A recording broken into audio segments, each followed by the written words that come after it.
किसान मेला भारत कौन खाली डीजे ओलाइच व्यवस्था ना ना और किछि व्यवस्था करिछि अपन मन को मनोरंजन पाई मु डांस प्रोग्राम भी करिछि हां भेरी गुड अपन मन को एंटरटेनमेंट पाई एठी ओटे बढ़िया डांस प्रोग्राम अरेंज करा हैछि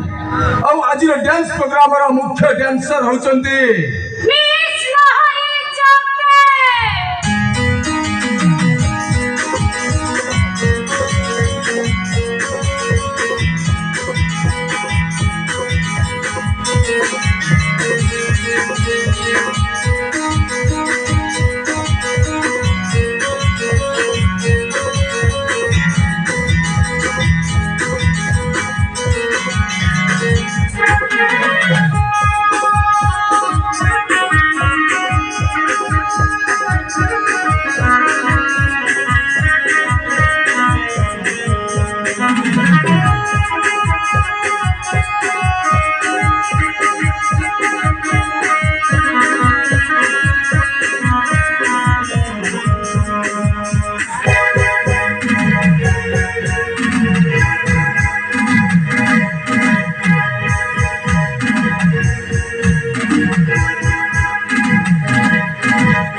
सब